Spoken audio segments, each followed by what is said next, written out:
되었으므로 2020년 11월 22일 주일 예배를 주님께 올려드리겠습니다. 다 같이 묵도하심으로 예배를 시작하겠습니다. 하나님은 영이시니 예배하는 자가 영과 진리로 예배할지니라. 사랑과 은혜가 많으신 하나님 아버지 감사합니다. 오늘도 우리 사랑하는 보험자리 교회 가족들 모여서 함께 주님을 예배합니다. 이 시간 우리가 주를 예배할 때 이 자리 가운데 좌정하셔서 우리 예배를 받아주시고 하늘의 문을 여시사 하늘의 놀라운 은혜를 우리 각 사람의 심령 가운데에 부어 주시옵소서. 주님, 이제 예배 시작하는 시간입니다. 마치는 시간까지 함께하여 주시기 원하오며 예수 그리스도 이름 받들어 기도 올려드립니다. 아멘. 찬송가 2장 찬송 올려드리겠습니다. 찬송가 2장입니다.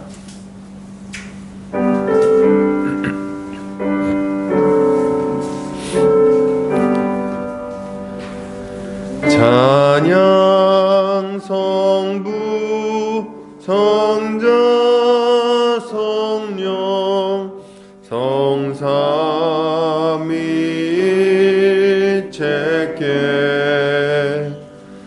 영원 무궁하기까지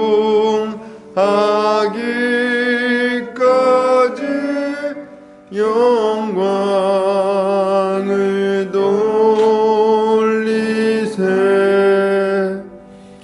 영광을 돌리세.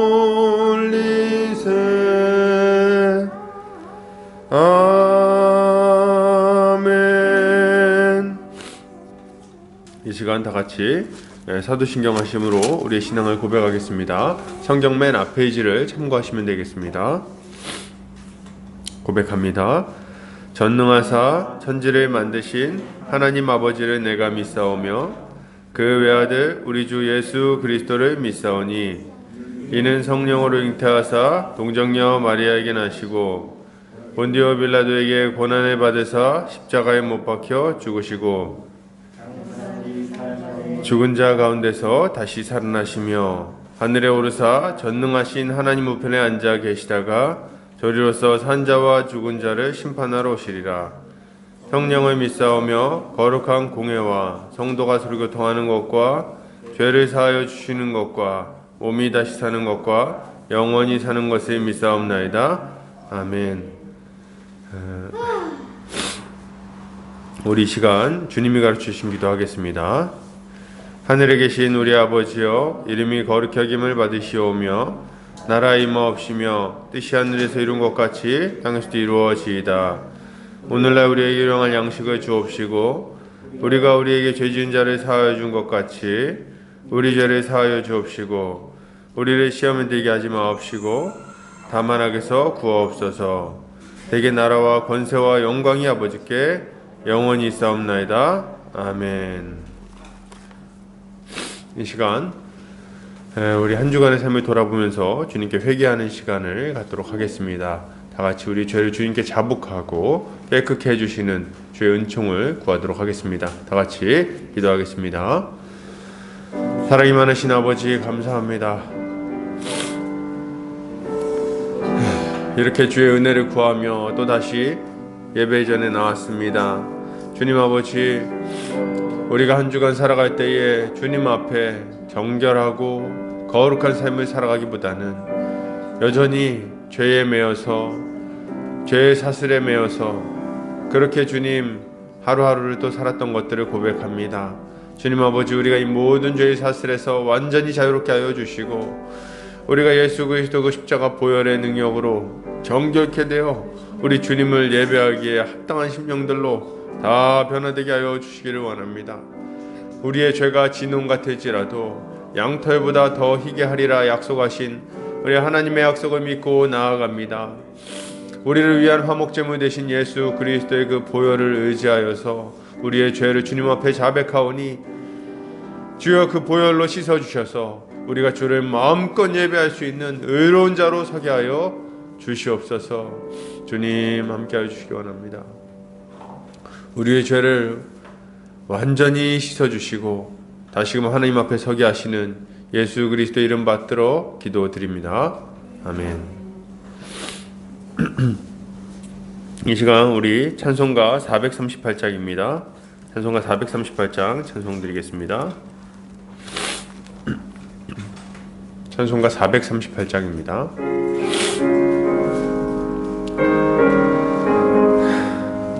내 영혼이 은총 입어 중한 죄짐 벗고 보니 슬픔 많은 이 세상도 천국으로 화하도다. 할렐루야 찬양하세.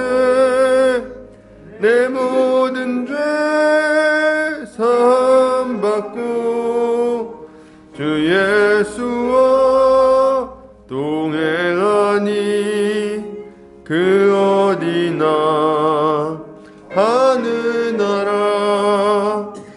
주의 얼굴 뵙기 전에 멀리 뵈던 하느나라.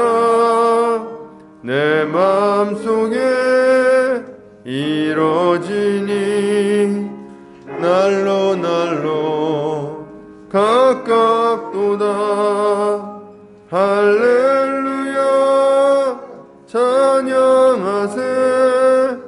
내 모든 죄 사함 받고 주 예수와 동행하니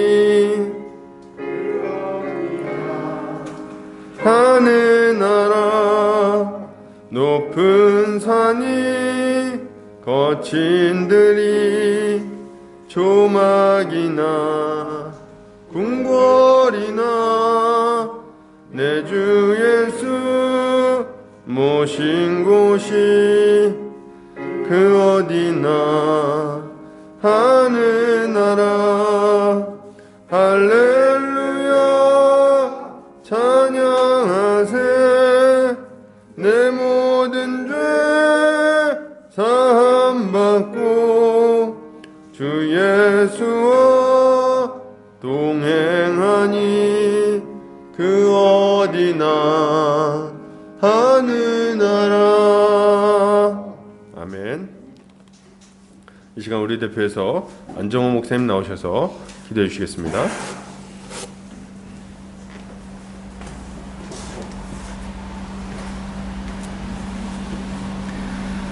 좋으신 하나님, 우리 아버지 감사합니다. 오늘도 우리에게 주의를 허락하시고 이렇게 주님 앞에 나와 주의 말씀을 듣고 주께 예배드릴 수 있는 큰 은혜를 허락해 주셔서 감사합니다.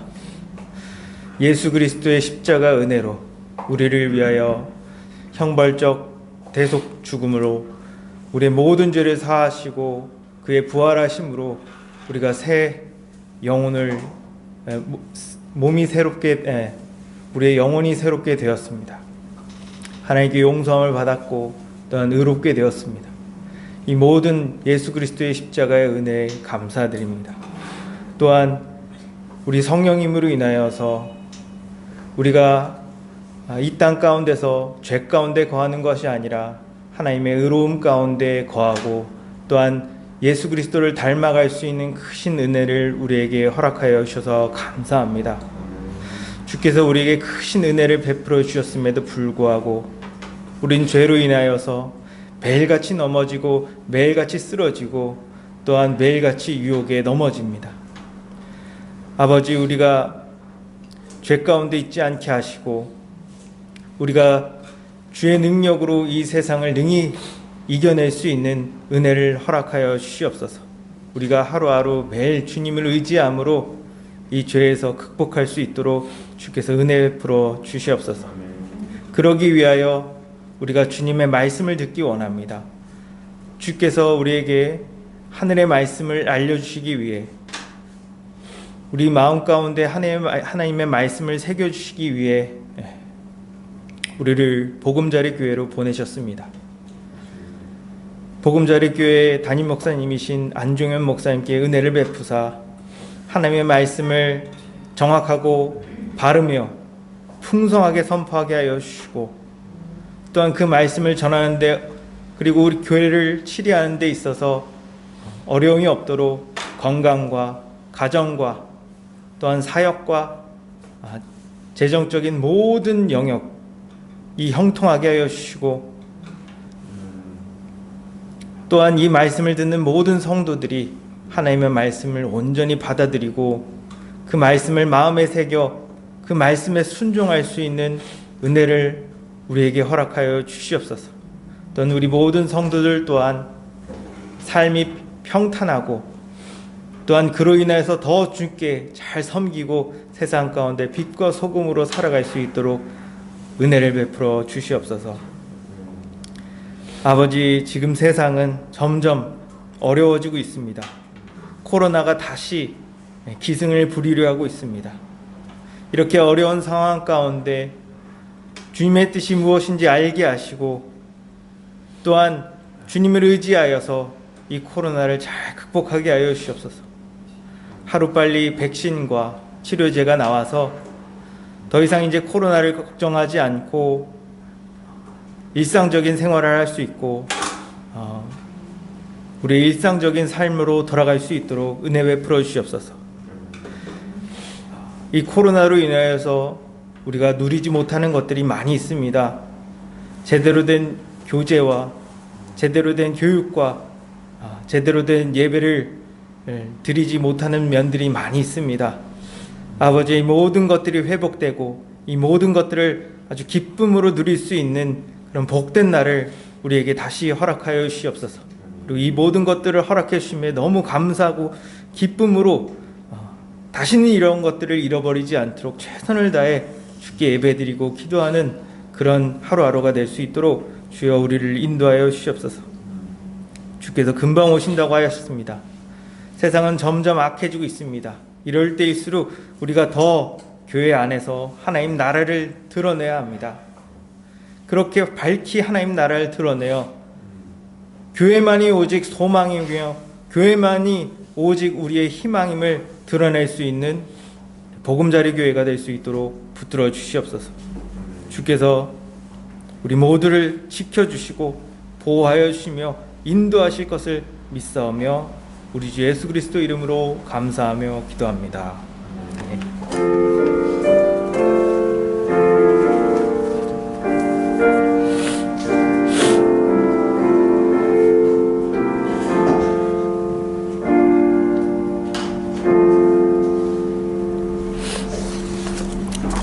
감사합니다.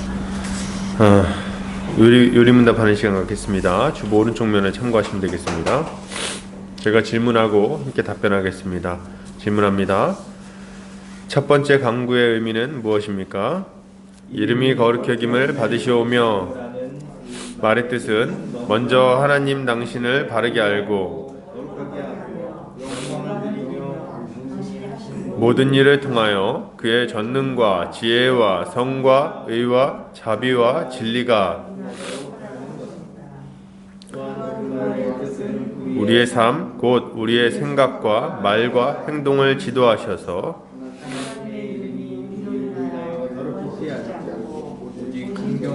찬양만 받으실 수 있도록 해달라는 것입니다. 아멘. 자, 광고 보겠습니다. 보금자리께 오신 성도님들 환영합니다. 주님 안에서 함께 자라가기를 소망합니다. 코로나19로 인해서 인사는 목례로 대신하도록 하겠습니다. 오후 교회로 온 성경 공부는 오후 3시에 온라인으로 진행하도록 하겠습니다. 그래서 그 핸드폰이나 혹은 노트북 이런 곳에 줌 어플을 꼭 깔아주시기를 부탁드립니다. 코로나가 속히 사라지도록 기도했으면 좋겠습니다. 말씀선교센터와 한책의 사람들, 말씀운동연합과 누룩운동, 장신 바이블 스터디와 숙명여대 시카 모임 가운데 많은 열매가 맺혀지도록 기도 부탁드립니다. 말씀 보겠습니다. 마가복음 14장입니다. 마가복음 14장 1절에서 11절까지 말씀입니다.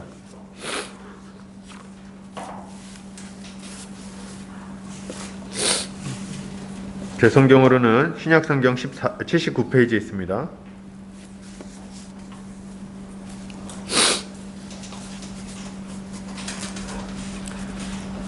같이 읽겠습니다. 우리 한 절씩 교독하고 마지막 절 함께 읽겠습니다. 제가 먼저 읽습니다.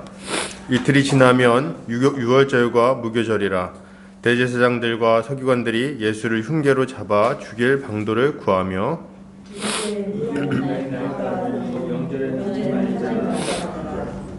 예수께서 베다니 나병 환자 시몬의 집에서 식사하실 때에 한 여자가 매우 값진 향유 곧 순전한 나드 한 옥합을 가지고 와서 그 옥합을 깨뜨려 예수의 머리에 부으니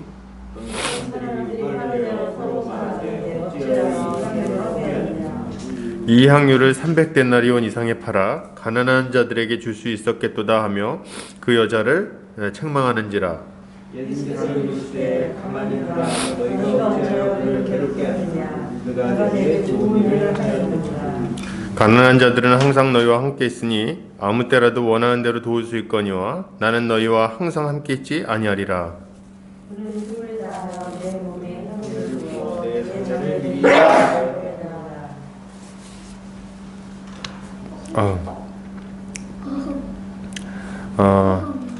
내가 진실로 너에게 이르노니 온 천하에 어디서든지 복음이 전파되는 곳에는 이 여자가 행한 일도 말하여 그를 기억하리라 하시니라.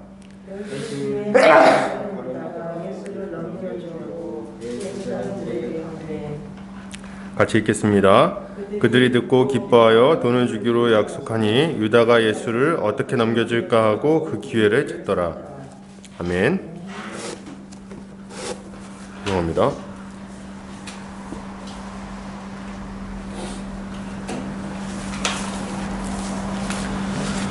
마가복음 14장 1절에서 11절까지 깨뜨린 옥합, 옥합을 깨는 믿음이라는 제목으로 말씀 같이 보도록 하겠습니다. 렘브란트라는 화가가 있습니다. 야경꾼이라는 작품이 대표작인데 돌아온 탕자라는 주제로 그린 그림을 비롯해서 성경의 여러 이야기를 아주 멋진 작품으로 남기기도 했습니다. 이 화가는 빛과 어둠을 선명하게 대비시켜서 그 그림의 주제를 확연하게 표현해내는 그런 것으로 유명한 작가입니다. 이것을 키아로스크로 기법이라고 하는데 렘브란트는 이런 그림체 때문에 빛의 마술사라는 별명이 있었습니다. 성경은 이런 렘브란트의 작품처럼 어둠과 빛을 대조시켜서 주제를 선명하게 드러내는 경우가 종종 있습니다. 오늘 본문도 마찬가지로 이런 기법이 사용됐어요. 이거는 키아로스크로 기법을 이제 믿음의 관점에서 보여줬다고 할 수 있을 것 같습니다. 오늘 본문은 먼저 대제사장 무리의 불신앙이 등장합니다. 불신앙과 살해 모이죠. 그리고 마지막 부분은 가룟 유다의 비열하고 탐욕스러운 배교 이야기로 마무리가 되죠. 그리고 이 악한 자들의 모습 바로 그 중간에 그 사이에 옥합을 깨뜨린 한 여인의 이야기가 들어가 있습니다. 이런 구조는 악한 자들 사이에 참된 신앙인을 배치함으로써 참된 하나님의 백성, 참된 예수 그리스도의 제자가 어떤 모습을 갖고 있는지를 아주 선명하게 드러내 보여주고 있는 겁니다. 여러분, 우리는 참된 신앙인인가요? 우리는 예수를 세상 쾌락보다, 세상 유익보다 더 사랑합니까? 우리의 믿음은 확실한 열매가 있나요? 우리 오늘 본문을 통해서 참된 믿음이 무엇인지 함께 살펴보려고 합니다. 먼저 1절을 좀 보겠습니다. 1절을 보면 첫 번째 등장인물들이 나옵니다. 누굽니까? 바로 대제사장들과 서기관들이죠. 대제사장들과 서기관들이 등장합니다. 당시 유대 민족의 종교 지도자들이라고 할 수 있을 거예요. 최고의 종교 지도자들. 지금으로 치자면 이제 총회장이나 교황 이런 인물들이 될 수 있겠습니다. 이들이 모여서 하는 일이 뭘까요? 지금 모여서 무슨 일을 하고 있습니까? 예수를 흉계로 잡아 죽일 방도를 구했다. 이렇게 이야기를 하고 있어요. 사실 저는 이게 잘 이해가 되지 않았습니다. 왜냐하면 이 사람들은 율법을 배울 만큼 배운 사람들이고 메시아에 대해서도 사실 어렸을 때부터 배운 사람들입니다. 어찌 보면 가장 먼저 예수를 받아들이고 믿어야 할 사람들인데 그럼에도 불구하고 지금 예수를 알아보지 못하고 그를 죽이기로 결단했기 때문에 그렇습니다. 도대체 이 사람들은 왜 예수를 거절하고 그를 잡아 죽이기로 결단했을까요? 성경에 보면 어떤 선지자라 하는 이가 나타나면 하나님께서 그를 먼저 시험하라고 말씀하고 계십니다. 누가 자신이 메시아라고 말할 때 혹은 선지자라고 말할 때 그의 말을 그냥 다 받아들이는 것이 아니라 그가 진짜 선지자인지를 점검하라고 얘기를 했어요. 근데 그 선지자인지 아닌지를 점검하는 방법은 굉장히 단순합니다. 그가 말하는 것이 그대로 이루어지는가 이루어지지 않는가를 먼저 살펴봐야 되는 거예요. 그래서 그가 말한 대로 이루어지고 그가 하나님이 보낸 증거를 확실하게 보여주면 그가 하나님이 보낸 선지자임을 믿고 그의 말을 따라야 되는 겁니다. 그런 의미에서 만약 예수께서 이 땅에 와서 자신이 메시아이심을 밝히시고 그리고 이렇게 가르침을 주실 때 어떤 증거를 보여주지 못했다면 이 사람들의 반응이 굉장히 합당한 거라고 볼 수가 있어요. 그런데 예수님은 이 땅에 오셔서 말만 하신 분이 아닙니다. 말씀을 하신 이후에 어떻게 하십니까? 자신이 말씀하신 그대로 놀라운 이적과 기사를 성취시키는 것들을 막 보여주십니다. 앉은 뱅이를 일으켜 세우시고 눈먼 자가 눈을 뜨게 하시고 문둥병자의 피부를 깨끗하게 만들어주세요. 중풍병자에게 네 죄사함을 받았다고 말씀하신 이후에는 그에게 곧바로 이어서 이렇게 말씀하십니다. 네가 일어나 네 상을 들고 걸어가라. 그리고 그렇게 이야기하시자 이 사람이 일어나서 자기 상을 들고 가는 걸 볼 수 있습니다.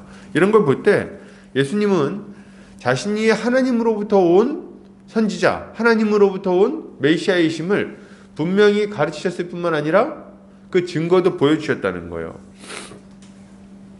그럼에도 불구하고 그들은 그를 인정하지 않고 죽이려고 합니다. 요한복음에 보면 이들이 회의에서 어떤 이야기를 했는지가 나오는데요. 요한복음 11장 47절에서 50절입니다. 같이 한번 읽어볼까요? 자, 읽겠습니다. 시작. 이에 대제사장들과 바리새인들이 공회를 모으고 이르되 이 사람이 많은 표적을 행하니 우리가 어떻게 하겠느냐? 만일 그를 이대로 두면 모든 사람이 그를 믿을 것이요 그 중에 한 사람 그의 대제사장인 가야바가 그들에게 말하되 너희가 아무것도 알지 못하는도다. 한 사람이 백성을 위하여 죽어서 온 민족이 망하지 않게 되는 것이 너희에게 유익한 줄을 생각하지 아니하는도다 하였으니. 성경에서는 가야바가 이렇게 말한 것이 자기의 뜻으로 말한 게 아니라 그의 대제사장이기 때문에 이런 이야기를 했다고 표현하고 있습니다. 가야바는 악한 의도로 이런 이야기를 했는데 사실은 진리를 이야기한 거예요. 대제사장들과 바리새인들은 이렇게 말합니다. 이 사람이 많은 표적을 행하니 그대로 두면 모든 사람이 그를 믿을 것이다. 그리고 로마인들이 우리의 땅과 민족을 빼앗아갈 것이다. 이렇게 얘기를 합니다. 그러니까 예수님을 중심으로 유대 민족이 단합돼서 뭉치게 되면 로마가 위협감을 느끼고 그리고 군대를 보내서 다 죽일지도 모른다. 이런 이야기를 하는 거예요. 그래서 어떻게 하라는 겁니까? 그래서 이 예수를 빨리 죽여가지고 이런 일이 일어나지 않게 하자. 로마의 침공을 받지 않게 하자. 이렇게 이야기를 하고 있는 거예요. 언뜻 보면 나라와 민족을 걱정하는 아주 대단한 독립 투사들 혹은 대단히 좋은 사람들처럼 보이는 말들입니다. 그러나 이들의 속마음은 그렇지 않습니다. 이 사람들이 정말 나라와 민족을 고민하는 사람들이었을까요? 빌라도는 이들의 마음을 아주 정확하게 꿰뚫어 봤어요. 마가복음 15장 9절에서 10절 같이 한번 읽어볼까요? 시작. 빌라도가 대답하여 이르되 너희는 내가 유대인의 왕을 너희에게 놓아주기를 원하느냐 하니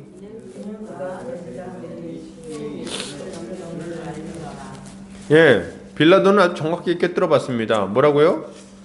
시기로 예수를 넘겨준 줄을 알미러라. 그는 대제사장들이 이렇게 하는 이유가 시기 때문이라는 거 아주 분명하게 알고 있었어요. 이들은 시기 때문에, 질투 때문에 예수님을 지금 죽이려고 하고 있는 겁니다. 자신들이 누리고 있던 권위와 인기를 예수가 다 빼앗아 간다고 생각했어요. 그리고 그것을 견딜 수가 없는 거죠. 자신들이 누리던 기득권을 예수가 다 뺏어 간다고 생각하고 있는 거예요. 예수님께서 예루살렘에 입성하신 이후에 보여주신 모습은 그들의 이런 생각을 더욱 확고하게 만들었습니다. 예수께서 예루살렘에 들어오시자마자 하신 일이 뭡니까? 성전에 가서 물건 파는 자들을 다 내쫓으시는 거였어요. 이 일을 가장 먼저 하셨죠. 그리고 이것은 제사장들과 종교 지도자들의 돈줄을 틀어막는 일이 되었습니다. 그래서 굉장히 좀 불편했겠죠. 그리고 그 이후에는 포도원 농부 비유를 통해서 그들이 심판받을 것이라고 말씀하십니다. 그리고 또 그들과 논쟁했을 때는 그들의 모든 논리를 다 부수심으로, 다 무너뜨리심으로 그들의 무지함을 드러내시고, 그리고 사람들로부터 인기를 빼앗기게 만들었죠. 이들은 예수님이 불편하기 그지없습니다. 자신들의 기득권을 빼앗고 자신들의 죄를 드러내는 이 예수가 불편한 거예요. 내가 이때까지 누리던 거 다 뺏어가고, 나 나쁜 놈이라고 만들고 말이지. 회개하지 않으면 지옥 간다고 막 겁주고. 그래서 어떻게 합니까? 없애버리기로 결정하는 거예요. 없애버리기로 결정한다. 이들은 자신들의 힘으로, 자신들의 권세로 예수를 없앨 수 있다고 생각했습니다. 그러나 여러분, 하나님께서는 이들의 이런 생각에 대해서 이렇게 말씀하시죠. 시편 2편 1절에서 6절 같이 한번 읽어볼까요? 자, 시작. 어찌하여 이방 나라들이 분노하며 민족들이 헛된 일을 꾸미는가?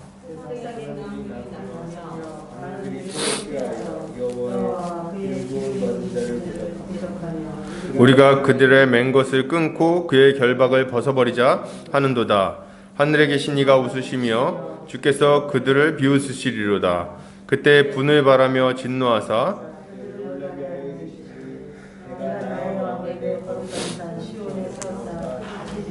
아멘. 여러분, 지금 하나님은 그들을 비웃으십니다. 이들은 어리석은 농부들과 똑같은 짓을 하고 있는 거예요. 어리석은 농부들과 똑같은 짓. 메시아를 죽이면 그런 모든 문제가 해결되고 자신들이 계속해서 기득권을 누릴 수 있다고 생각하고 있는 겁니다. 자신들의 죄가 가려질 거라고 생각하는 거예요. 예수님을 죽이면 죄가 가려집니까? 아니죠. 여전히 있죠. 그 죄는 하나님 앞에서. 오히려 하나님의 더 끔찍한 진노를 사게 되는 거죠. 그들의 이런 어리석은 생각과 시도에 대해서 주님은 말씀하십니다. 하늘에 계신 이가 웃으시며 주께서 그들을 비웃으심이로다. 그때 분을 바라며 진노하사 그들을 놀라게 하여 이르시기를 내가 나의 왕을 내 거룩한 산 시온에 세웠다 하시리로다. 여러분, 끝까지 회개의 요청을 거절했던 이스라엘 백성이 어떤 마지막을 맞이했는지 기억하시기 바랍니다. 얼마나 끔찍한 심판을 받았는지 기억해야 된다는 거예요. 군대에 둘러싸여서 자식을 잡아먹으면서 버티던 그들의 비참함을 기억해야 됩니다.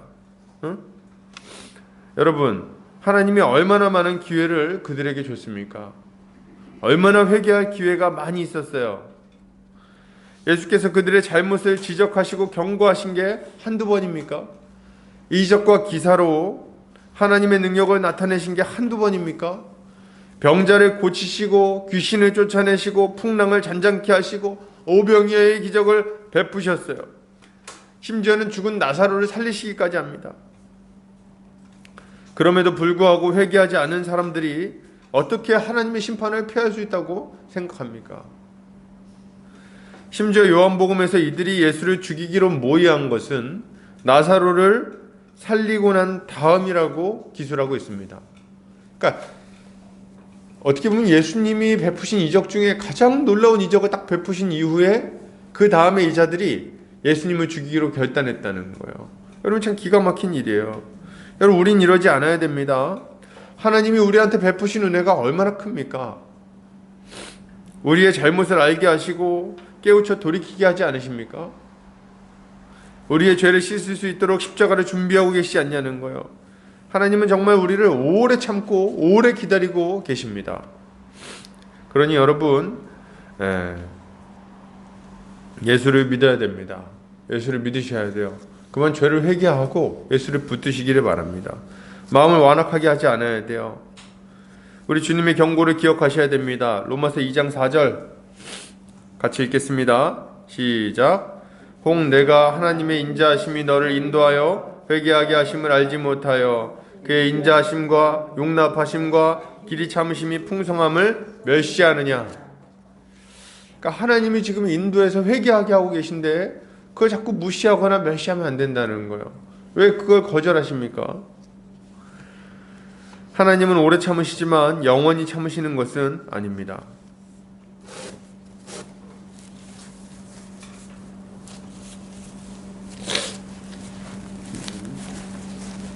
여러분, 사랑하는 우리 성도님들, 회개의 문이 열려 있을 때 예수님 믿으시기를 바랍니다. 다른 것보다도 제가 제일 걱정되는 건 이런 거예요. 우리가 생각하고 우리가 의지를 동원해서 입술을 열어 고백할 수 있을 그때의 예수를 믿어야 되겠어요. 어느 순간에 우리가 쓰러져 갖고 말도 못하고 눈도 깜빡이지 못하고 생각도 명료하지 못해서 제대로 생각조차 할 수 없는 그 순간에 예수를 믿으려고 해도 잘 안 되면 어떡합니까? 예? 그럼 어떡할 거예요? 아직 몸이 움직여지고 생각할 수가 있고 알아들을 수가 있고 입술을 열어서 고백할 수 있을 그때의 예수를 믿어야 되는 거예요. 왜 안 믿을 이유가 도대체 어디 있습니까? 이것이 우리 주님이 우리에게 요청하는 바입니다. 여러분, 누가 하나님의 은혜를 받을 수 없나요? 누가 구원을 받지 못합니까? 누가 참된 믿음을 갖지 못하나요? 자기 자신을 섬기며 교만하여 하나님 앞에 회개하지 않는 자들, 끝끝내 예수를 거절하는 자들은 하나님의 심판을 피하지 못하는 겁니다. 하나님께서 생각해보라고 그렇게 말씀하셨는데도 불구하고 생각하기를 거절하는 자들, 이전에 죄악의 낙에 그냥 그대로 붙들려 있는 자들, 그런 자들은 우리 하나님의 심판을 피할 수 없어요. 여러분, 이걸 기억하시고 마음을 부드럽게 하시고 예수를 믿게 되는 우리 성도님들 되시기를 주의 이름으로 축복합니다. 또 우리가 이제 이미 믿었다면 우리 주변에 믿지 않는 우리 가족들을 위해서, 또 친지들을 위해서, 또 이웃들을 위해서 기도하셔야 되겠어요. 언제까지 이렇게 살게 내버려 두시겠습니까? 자, 계속해서 보겠습니다. 그렇다면 구원 얻는 참된 믿음을 가진 자는 어떻게 살아갈까요? 오늘 본문에 보면 한 여인이 등장합니다. 예수님은 제자들과 함께 식사를 하고 계시죠? 베다니 나병 환자 시몬의 집에서 식사를 하고 계십니다. 근데 그때 한 여자가 이제 예수님한테 찾아오죠. 아마 예수님 이제 식사를 할 때 유대인들은 이렇게 비스듬히 누워서 식사를 합니다. 그때 말씀드렸죠. 그래서 이렇게 누워가지고 옆으로 기대서 눕고, 누워서 이제 요 머리맡에 있는 우묵한 곳에 음식이 있는데 이렇게 동그랗게 이렇게 앉아가지고 같이 누워서 이렇게 얼굴 보면서 얘기하는 겁니다. 얘기하다가 이렇게 음식 집어서 이렇게 먹기도 하고, 이제 이런 식사 문화를 가지고 있어요. 약간 비스듬하게 누워 있습니다. 근데 그렇게 누워서 계신데 한 여자가 이제 들어왔어요. 근데 그 여자는 그냥 온 게 아니라 귀한 향유, 곧 순전한 나드 한 옥합을 들고 들어옵니다. 순전한 나드 한 옥합을 들고 들어왔어요. 제자들이 봤겠죠. 이렇게 딱 들고 들어올 때, 웬 여자가 향유를 들고 오는구나, 이렇게 봤을 거예요. 이 옥합이라고 할 때 이 옥합 자체가 굉장히 귀한 겁니다. 이 옥합은 반투명한 고급 대리석인 알라바스터로 만든 호리병 모양의 아주 고급 향수병 혹은 화장품병 혹은 꽃병 등을 말하고 있어요. 그러니까 이 옥합 굉장히 귀한 거죠. 그러니까 명품, 딱 보면 명품인 거예요. 명품 그 호리병을 들고 들어오는 겁니다. 보면은 이제 야, 저 비싼 거 들어있겠다 이런 생각하는 거죠. 그런 아주 고급 병에다가 싸구려 참기름이나 식용유 넣어갖고 들어오겠어요? 그렇지 않겠죠? 아주 비싼 게 들어있는 거예요. 그러니까 그걸 보고 이렇게 있는데 제자들은 생각했을 거예요. 아, 저거 이제 헌물하려고 그러나 보다. 저 갖다 예수님한테 드려서 가난한 자들한테 뭐 주고 뭐 그런 생각을 했을지 모르겠어요. 근데 예수님이 옆으로 오더니 아무도 예상치 못했던 행동을 해버립니다. 그게 뭡니까? 그걸 깨뜨리는 거예요. 깨뜨려가지고 예수님의 머리에 그 들어있는 걸 다 부어버립니다. 이 장면을 본 제자들은 아주 깜짝 놀래죠. 심지어 한 명은 화를 내기까지 합니다. 뭐 화를 내요. 아니 어떻게 지금 그걸 깨뜨릴 수가 있는가? 그러고 깜짝 놀라는 거예요. 여러분 제자들이 이렇게 깜짝 놀란 이유가 있는데요. 이게 굉장히 비싼 물건이기 때문에 그렇습니다. 너무 비쌌어요. 이 병도 옥합 자체도 굉장히 비싼 건데 안에 들어있던 것은 순전한 나드였습니다. 나드는 나도스타키 자타만 씨의 뿌리와 줄기에서 채취한 아주 매우 값비싼 고급 향유를 말하고 있는 거예요. 고대에는 왕의 보좌나 식탁의 방향제 같은 걸로 사용했던 그런 향유입니다. 굉장히 비싼 거예요. 가격대는 500g에 300데나리온 정도 했어요. 300데나리온이 얼마인지 궁금하시죠? 한 데나리온이 성인 남자의 하루 품삯입니다. 그러니까 지금으로 치면 10만 원 하는 거예요. 300데나리온이면 얼마입니까 그럼? 500g에 3천만 원 정도 하는 고가의 향유라고 볼 수 있는 겁니다. 아마 이 여자가 이렇게 잘 사는 여자는 아니었어요. 가난한 여자였습니다. 근데 이제 이걸 이렇게 드렸다고 할 때 하루아침에 마련하지는 못했을 거예요. 매일 수고롭게 일해갖고 돈을 조금씩 모았을 겁니다. 이 여인이 넉넉한 집안 사람도 아닌데 이 정도의 돈을 모으는 것은 매우 힘든 일이었어요. 3천만 원 뭐 지금이야 뭐 1년 열심히 일하면 벌 수 있는 거 아니야? 뭘 생각하실지 모르겠는데 생활비가 있잖아요. 그리고 이때 당시 여자가 이제 돈을 모으려면은 지금처럼 뭐 격리를 한다든지 뭐 나가가지고 이렇게 어린이집 교사를 한다든지 이런 게 안 됩니다. 할 수 있는 일이 굉장히 제한됐어요. 남의 집 말 그대로 식모살이 하든지 아니면 뭐 삭바느질 하든지 이런 걸 해야 되는 겁니다. 그리고 맨날 빨래하고 이런 거 해가지고 돈을 조금씩 모으는 거예요. 그럼 벌어봐야 뭐 성인 남자가 10만 원 벌면 여자는 얼마 벌까요? 이때는 굉장히 여자들의 지위가 낮았잖아요. 그래서 이제 벌어봐야 뭐 한 4, 5만 원 벌었을까요? 하루 종일 일해갖고 그냥 찬물에다가 그 빨래 해가면서 손 다 부르트고 그러면서 이제 불어가면서 그걸 막 빨래 해가지고 하루 종일 빨래하고 애 보고 막 기저귀 갈고 막 해가지고 삭바느질하고 호리병 조그만 촛불 앞에서 막 그 바느질 해가지고 하루에 한 5만 원 버는 겁니다. 그렇게 해가지고 식비 쓰고 뭐하고 막 하면은 아끼고 아껴도 얼마 못 벌어요. 한 2만 원, 3만 원 모을 수 있을까? 그러니까 몇 년 동안 모은 돈입니다. 이게 몇 년 동안. 여기에는 이 여자의 인생이 막 녹아있는 거예요. 보통 그래서 이런 향유를 그냥 절대 안 씁니다. 이 향유는 잘 간직하고 있다가 이때 당시의 문화에 결혼 지참금으로 보통 사용을 했어요. 그리고 보통 결혼식 첫날 밤에 깨뜨려서 사용했다고 합니다. 여인은 그렇게 오랫동안 모은 전 재산을 지금 가지고 와서 예수님의 머리에 깨뜨리고 그리고 그걸 다 부어드렸다고 말하고 있는 겁니다. 여러분 제가 볼 때 이거는 그냥 기름이 아니에요. 이거는 이 여자의 땀이고 이 여자의 눈물이고 이 여자의 인생이라고 말할 수 있는 겁니다. 이 여자는 지금 자신의 인생 전체를 주님께 남김없이 다 부어드렸다고 할 수 있는 거죠.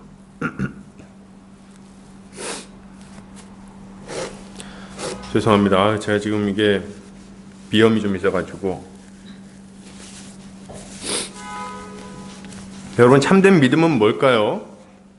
참된 믿음은 주님께 우리의 인생을 드리는 겁니다. 이게 참된 믿음이에요. 예수의 뒤를 따라가는 게 이제 참된 믿음이라고 할 수 있는 거죠. 십자가를 지신 주님 뒤 따라가다가 어려움도 겪고 가난도 겪고 고난도 겪는 겁니다.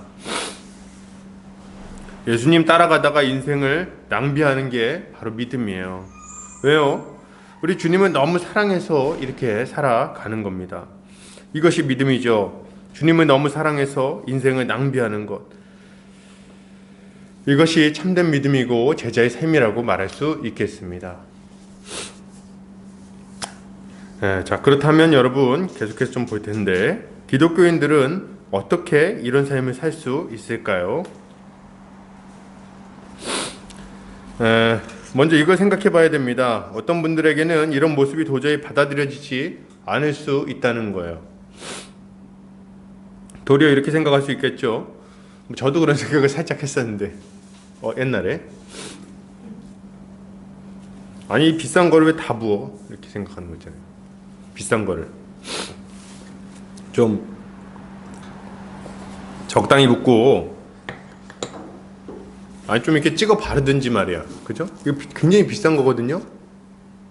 조금만 발라도 향기가 대단합니다. 이거 딱 깨뜨려가지고 딱 머리에 부어드리는 순간 향수병을 여기서 깨뜨린 거랑 비슷한 거예요. 그럼 어떻게 됩니까? 이 조그만 공간 안에 향수 냄새가 꽉 차는 거예요. 근데 그렇게까지 할 필요가 있냐는 거예요. 그죠? 보통 향수는 어떻게 씁니까? 여기 조금 발라가지고 이렇게 해가지고 이렇게 하고 끝나는 거 아니에요. 그죠? 머리에 발라드릴 정도만 조금 해가지고 발라드리면 되지 그걸 깨가지고 거기다 그걸 왜 그렇게 다 하냔 말이에요. 조금만 발라드리면 되지. 나머지 좀 넣어두고. 어떤 분들은 뭐 이렇게 생각할 거예요. 어우 쟤는 애가 왜 이렇게 미련해. 옥합을 깨기는 왜 깨. 절반만 붓고 나머지는 킵해놔야지. 자기 인생을 어떡하려고 저렇게 하나. 그죠? 그런 생각하지 않겠습니까? 저건 치우친 거야. 저건 너무 과도해. 뭐 이런 얘기들을 많이 했을 거예요. 그렇게 살면 안 돼. 더 가치 있게 살아야지. 지금 네가 지금 헌금한 그 돈이면 네가 쓴 그 시간이면 얼마나 많은 일을 할 수 있는데 바보같이 거기서 뭐 하는 거야. 여러분 이런 마음이 우리한테 있다는 거예요. 그죠? 솔직하게. 근데 말이죠. 재밌는 건 우리랑 비슷한 생각을 한 사람이 성경에 나와요. 그게 누굽니까? 가룟 유다입니다. 여러분. 가룟 유다가 뭐라고 말해요? 우리가 이게 정말 기가 막힌 건데 우리가 했던 생각하고 똑같은 얘기를 하는 거예요. 세상에. 저는 가룟 유다한테 굉장히 감정이입이 됐어요. 아 이거 맞는 얘기인데? 이런 생각이 드는 거예요. 어찌하여 이 향유를 허비하는가? 이거 허비. 그거 왜 다 깨냔 말이에요. 적당히 부어야지. 너 먹고 살 생각도 해야지. 그럼 바보냐 너는? 거기다 그걸 다 붓고 앉았어. 그거를 적당히 부어야 적당히. 신앙생활도 적당히 해야지. 그게 뭐냐 넌. 네 인생은 어떡하려고? 유다가 볼 때 이거는요 허비였고 낭비였어요. 너무 아까운 거예요. 자기도 먹고 살아야 되는데 이게 뭐 하는 짓인지 이해가 안 돼요. 딴 데다 쓰면 더 좋았을 거를 이런 생각을 하는 거죠. 차라리 날 주지 뭐 이런 거 있잖아요. 차라리 날 주지. 사실 유다가 이렇게 말하는 것은 진짜로 가난한 사람들을 걱정해서 하는 말은 아닙니다. 그는 그저 돈이 아까운 거예요. 요한복음 12장 4절에서 6절 읽어보겠습니다. 시작. 제자 중 하나로서 예수를 잡아줄 가룟 유다가 말하되 이 향유를 어찌하여 300데나리온에 팔아 주지 아니하였느냐 하니 이렇게 말함은 가난한 자들을 생각함이 아니요 그가 도둑이라 돈꾀를 맞고 거기 넣는 것을 훔쳐가미러라. 결국 이 가룟 유다의 마음은 뭐예요? 야 저거 내가 가지면 좋을 걸 아깝게 줬다 쓰고 있네. 이 생각하고 있는 거예요. 가난한 사람들이요 안중에나 있습니까? 누가 이제 11조 헌금할 때 어떤 분들만 아깝다고 생각해요. 야 그거 아깝다. 그거 난 돈 나눠주지. 솔직한 마음이 뭐예요? 그 돈은 어디다 쓰든 무슨 상관입니까 자기가. 근데 그 돈 딱 낼 때 무슨 생각이 들면 어우 저거 그냥 버리는 거나 마찬가지인데 나한테 주면 내가 진짜 재밌게 쓸 텐데 이런 생각하는 거예요. 주님을 위해 인생 드리는 사람들 보면 이 사람들이 이런 생각합니다. 인생이 아깝다고 생각해요. 어리석다고 바보 같다고 생각하는 거죠. 내 것도 좀 챙겨가면서 해야지. 저렇게 바보같이 살아. 적당히 해야지. 균형 잡히지 못했어. 넌 너무 치우쳤어. 그렇게 사니까 손해를 보는 거야. 여러분 이런 사람들에게는 주님께 드리는 물질이 낭비입니다. 돈 낭비예요. 돈 낭비. 여러분 어떤 분들은 막 그렇게 얘기해요. 돈이 그렇게 아깝습니까? 뭐 이렇게 얘기하는데 돈은요 그렇게 우습게 얘기할 게 아닙니다. 돈 벌어보셨어요? 여기 다 돈 벌고 계신 걸 제가 알고 있는데 저만 안 벌죠, 저만. 돈 버는 게 만만한 일입니까? 맨날 남의 눈치 보고 거기 가서 그냥 일하고 수고를 해야지. 내 시간과 내 체력과 내 열정을 써야지 돈이 들어오는 거 아니에요. 그러니까 돈에는 우리의 인생이 묻어 있다는 거예요. 어떻게 보면 돈은 우리 인생의 어떤 한 조각입니다. 우리의 인생, 그 시간을 가치로 환산한 것이 돈이라고도 말할 수 있겠어요. 근데 그걸 막 함부로 얘기합니까, 그렇게? 돈이 그렇게 아깝습니까? 아깝지 않았고, 그게.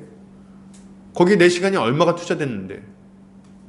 내 체력, 내 건강, 내 자존심, 그게 다 거기 들어간 게 돈인데 그걸 아깝습니까? 이게 아깝지, 그럼 안 아까워, 그게? 그래가지고 사람들이 이런 생각 더 하는 걸지도 모르겠어요. 낭비라고 생각하는 거죠. 야, 그거 낭비다, 낭비. 그래서 얘기하죠. 시간이 아깝다. 그 시간에 예배드릴 시간, 너 주일에 하루 종일 거기 교회가 앉아있어. 그 시간에 공부를 더 해야지. 그 시간에 돈을 더 벌어야지. 아깝게 시리 말이야. 사실 세상 사람들은 기독교인을 이해하기가 어려워요. 지독한 낭비를 하면서 살아가는 사람들이기 때문에 그래요. 너무 지독한 낭비를 해. 기독교인들은 보면. 세상에 일요일에 교회를 왜 갑니까? 6일 동안 일하고선. 거기를 왜 가요, 거기를. 원래 주일에는 뭐 해야 돼요? 캠핑 가고, 감성 캠핑. 응? 가가지고 캠핑하고, 모닥불 피워놓고, 가족들 같이 둘러앉아서 바비큐 파티하고, 하루를 충전해야 그 다음날 뭘 할 거 아니에요. 근데 왜 교회를 가고 앉았단 말이에요? 그 전에 쉬는 날 있는데. 요새는 주호일제라서 이런 느낌이 좀 약간 덜한데, 아무튼 보통 1박 2일로 가지 뭐 언제 뭐 그렇게 합니까? 또 헌금을 왜 합니까? 11조요? 미쳤나요? 직장 상사 눈치 봐가면서 번 돈이에요. 쎄 빠지게 이래갖고 번 돈을 교회에다가 왜 갖다 바칩니까? 그거를. 응? 낭비죠. 지독한 낭비예요. 가난한 사람들이요. 그 사람들이 나랑 무슨 상관이 있다고 덥습니까? 그걸 왜 도와요? 그걸 내 탓도 아니고. 내가 뭐 그 사람들 가난해지라 그랬나? 잘 모르는 사람들한테 복음을 전한다고요? 새 가족을 섬긴다고요? 낭비죠? 힘 낭비, 돈 낭비, 시간 낭비입니다. 여러분 세상이 볼 때 나병 환자를 섬기는 건요 인생 낭비예요. 그렇게 바보 같은 짓이 있을 수가 없어요. 나병 환자를 왜 섬깁니까? 나병 환자를. 응? 하나님 믿는다고 고문당하고 처자식 놔두고 철치미를 걷는 것도 낭비예요. 복음 전한다고 섬마을 돌아다니는 것도 낭비입니다. 가난한 사람들 돕겠다고 사비내갖고 병원 짓는 것도 낭비예요. 다 낭비, 다 낭비. 기독교인들의 삶은 그 자체로 낭비라고 할 수 있겠어요. 자신을 중심으로 자기를 섬기며 살아가는 사람들은 절대로 기독교인들의 삶을 이해할 수가 없습니다. 심지어 교회를 다닌다 해도 자기중심적인 사람은 믿음의 삶을 이해할 수가 없는 거예요. 그리고 따라갈 수도 없겠죠. 네, 뭐 제가 방금 말씀을 드렸지만, 뭐 우리도 이런 마음이 없습니까? 사실 어느 정도씩은 우리한테도 이런 마음이 있습니다. 아깝다는 생각, 낭비라는 생각. 적금 깨가지고 예수님한테 헌금한다고 생각해보세요. 적금 깨갖고 내가 10년 동안 적금 든 거 깨갖고 헌금. 딱 생각해도 아우 저거 낭비인데 그 생각이 들지 왜 안 듭니까? 우리도 그런 생각이 있어요. 그러면 이 여인은 어떻게 향유를 주님께 부어드릴 수 있었을까요? 8절에 보면 비로소 이 여인이 어떻게 이렇게 했을 수 있는지를 알 수가 있습니다. 8절 읽겠습니다. 시작. 그는 힘을 다하여 내 몸에 향유를 부어 내 장례를 미리 준비하였느니라. 8절에는 이 여인의 마음이 딱 등장해요. 이거 누가 설명해 주냐면 자기가 얘기한 게 아니라 예수님이 이 여인의 마음을 설명해 주십니다. 이 여인이 왜 이렇게 했는지를, 이 여인의 믿음이 어떤 믿음인지를 보여주는 거예요. 그는 힘을 다하여 내 몸에 향유를 부어 내 장례를 미리 준비하였느니라 이렇게 말씀하십니다. 여러분 여인이 무슨 생각으로 향유를 부었어요? 십자가 지실 예수님께 감사하며 향유를 부은 거예요. 나를 위해서 죽으실 건데, 내 죄를 용서하기 위해서 죽으실 건데, 그 마음 때문에 이제 이거를 붓는 거죠. 여인은 십자가 지실 주님의 사랑을 본 거예요. 제자들 중에 아무도 몰랐는데요, 이 여인은 알았어요. 제자들이 아무도 안 믿었거든요. 마지막까지 안 믿습니다. 근데 이 여인은 믿고 이렇게 했어요. 근데 어떻게 이걸 알았을까요? 이 여인은 예수님이 십자가에 돌아가신다는 걸 어떻게 알았을까요? 어떻게 알았죠? 좀 뜬금없는 얘기처럼 들립니까? 제자들도 몰랐는데 어떻게 알았지? 여러분 8장에 보면 우린 이제 이거 보면서 야, 이 여인이 예수님이 약간 괜히 포장해 주신 거 아니야? 이런 생각할 수 있는데 아니 실제로 이 여인이 이거 믿었다는 거예요. 8장에 예수님께서 자신이 메시아이신 밝히시고 난 이후에 그 다음부터 계속 하시는 일이 뭡니까? 하시는 일이 뭡니까? 뒤에 문 좀 닫아 주실래요?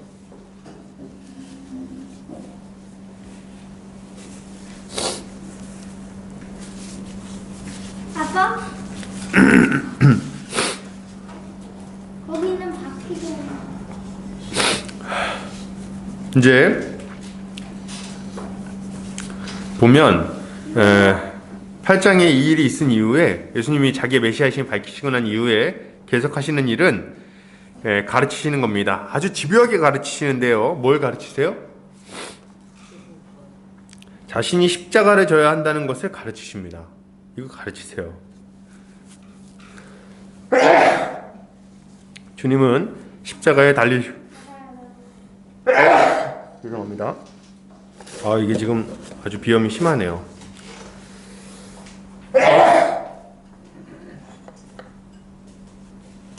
너무 심하다.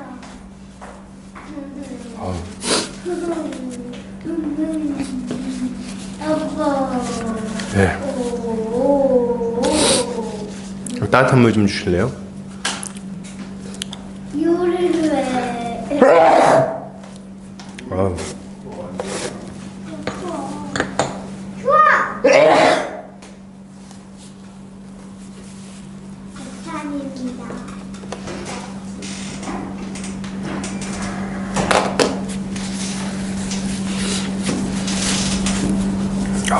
좀 심하네요. 좀 심하네요. 아니라 아빠 엄청 심해. 죄송합니다. 그러니까.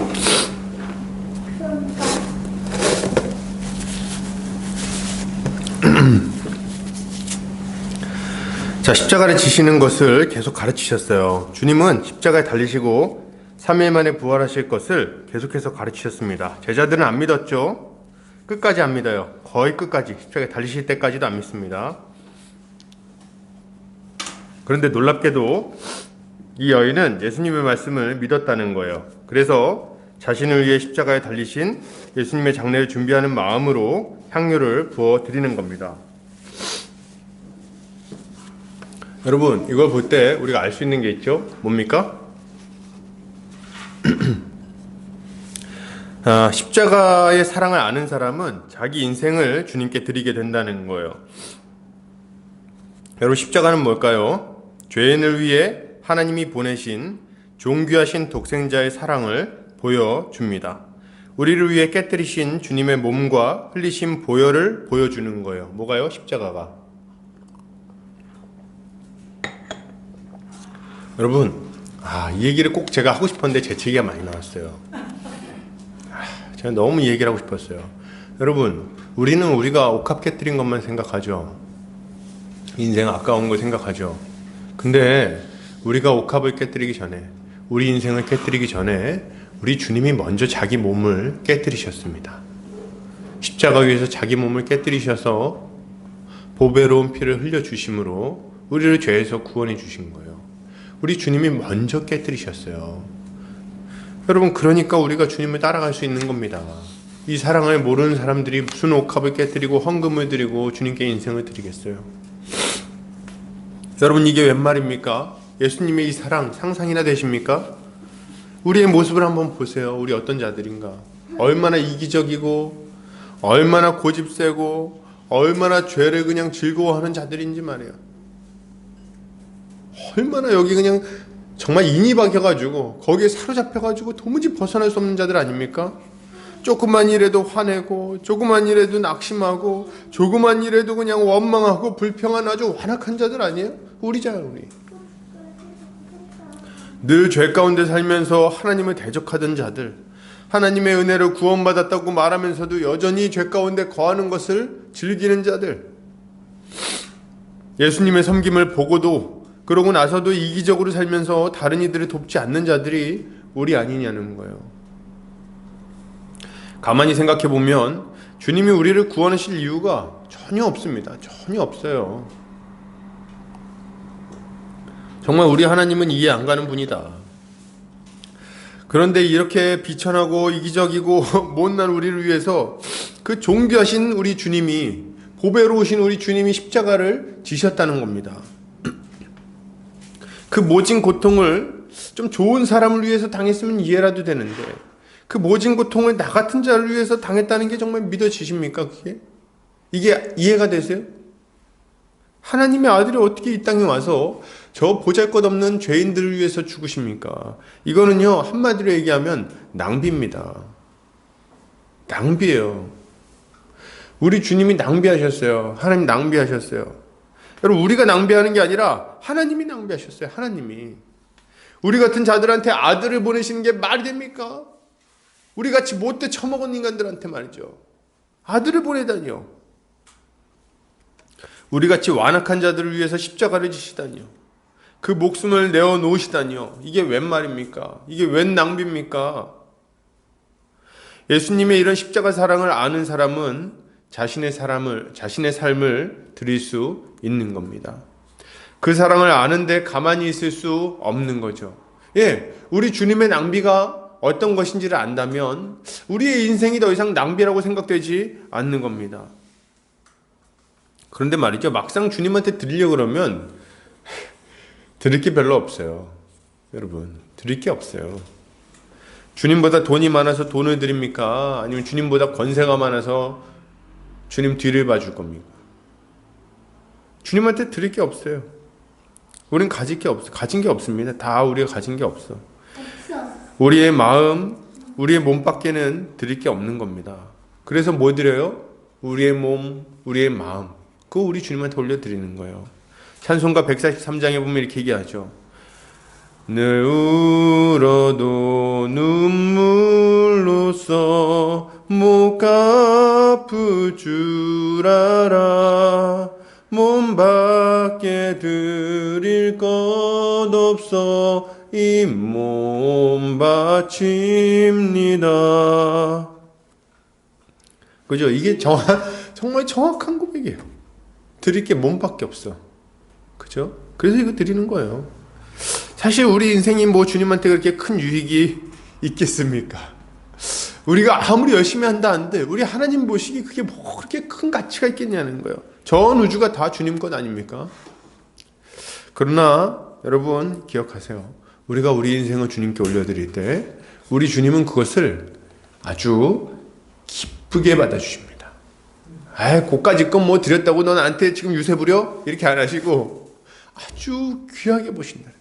아주 가치 있게. 그리고 그것을 칭찬하십니다. 9절 보세요. 9절 같이 읽겠습니다. 시작. 내가 진실로 너희에게 이르노니 온 천하에 어디서든지 복음이 전파되는 곳에는 이 여자가 행한 일도 말하여 그를 기억하리라 하시니라. 아멘. 우리 주님 뭐라 그러세요? 이 여자가 행한 일도 말하여 그를 기억하리라 하시니라. 여러분, 이 여자가 값비싼 향유를 드린 건 맞지만 사실 부자들이 볼 때 이게 뭐 큰 돈이겠습니까? 그죠? 가난한 과부의 두렙돈에 불과해요. 그런데 우리 주님이 이거를 세세토록 기억하겠다고 말씀하십니다. 그거 참 가치 있구나. 너의 믿음이 참 가치 있구나. 네가 나한테 그 드린 거 별거 아니라고 생각하지 마라. 그거 정말 가치 있구나. 주님은 우리의 인생을 받으십니다. 우리의 삶, 우리의 열정을 받으시죠. 그리고 그것을 통해 하나님의 영광을 높이 드러내십니다. 높이. 어떤 분들은 이렇게 말해요. 야, 그렇게 섬기는 거 하나님도 안 기뻐해. 야, 그렇게 하는 거 하나님 좋아하실 것 같아? 여러분, 좋아하십니다. 아주 기쁘게 받으신다는 거예요. 바보 같다고요? 예, 우리 주님이 바보 같으셨어요. 우리 믿음의 선배들이 바보 같았습니다. 바울이 바보 같았고, 베드로가 바보 같았고, 그리고 어거스틴이 바보 같았죠. 루터가 바보 같았고, 칼빈이 바보 같았어요. 주기철 목사님이 바보 같았고, 손영원 목사님이 바보 같았어요. 바보같이 인생을 낭비했고, 우리 주님은 그들의 인생을 기쁘게 아주 기꺼이 받아 주셨어요. 여러분, 이걸 기억하시기 바랍니다. 어떤 악한 자들이 우리의 믿음을 폄훼한다 할지라도 우리 주님의 음성에 귀를 기울이세요. 우리 주님이 그걸 받으시고 그 은혜를 우리에게 더욱 넘치게 채워 주실 겁니다. 결론을 드립니다. 주님의 십자가 사랑을 아십니까? 그가 베푸신 은혜를 받으셨나요? 우리의 인생을 주님께 드리시기 바랍니다. 그것은 결코 낭비가 아닙니다. 잠시 있다 없어질 생이지만 우리 주님이 우리의 인생 귀하게 사용해 주실 겁니다. 허투루 낭비하지 말고 주님께 드립시다. 주님이 가장 멋진 인생으로 만들어 주실 거예요. 이걸 믿고 주님께 인생 드리는 성도님들 되시기를 주의 이름으로 축복합니다. 아멘. 같이 기도하겠습니다.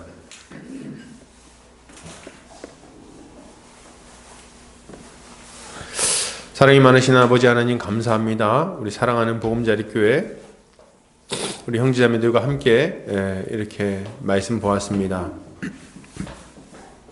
주님, 우리가 한평생 살아갈 때에 우리의 인생을 아끼며 주님의 그 음성을 거절하며 살아가지 않게 하시고 오직 우리 주님이 우리에게 베푸시는 은혜에 감사하며 그 십자가를 기억하고 우리 인생을 드리는 자들 되게 하여 주시옵소서.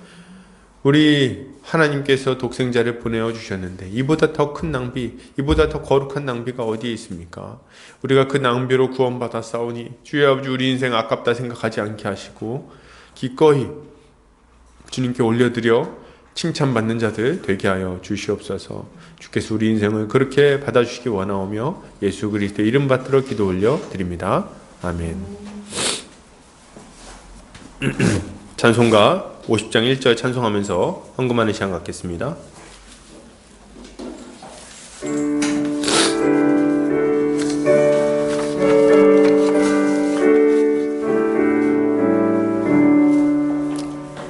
내게 있는 모든 것을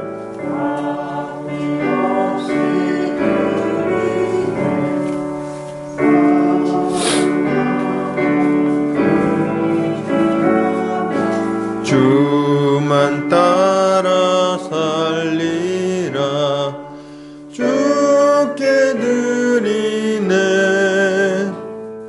주께 드리네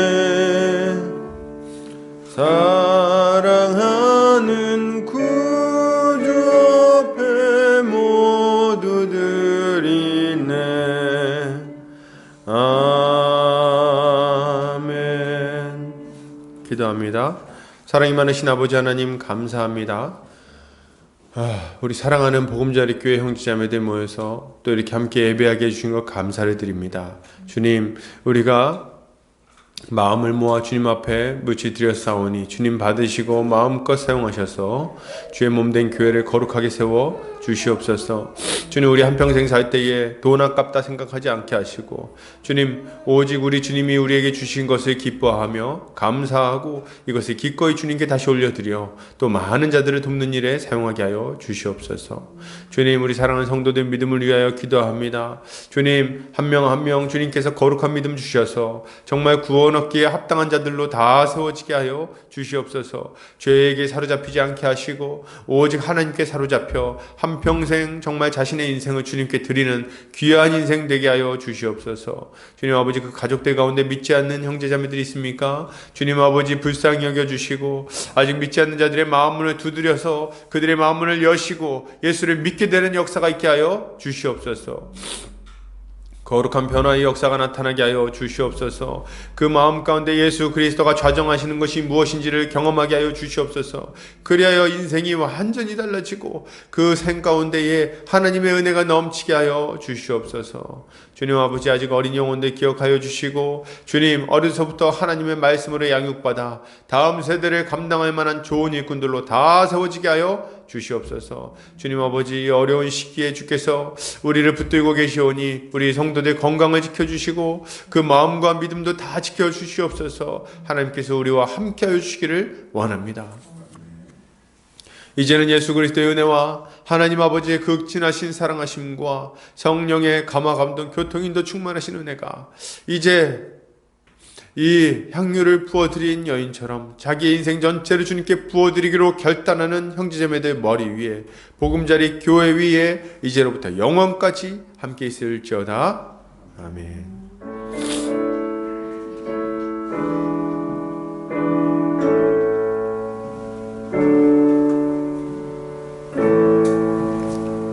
무서워. 예배를 마쳤습니다.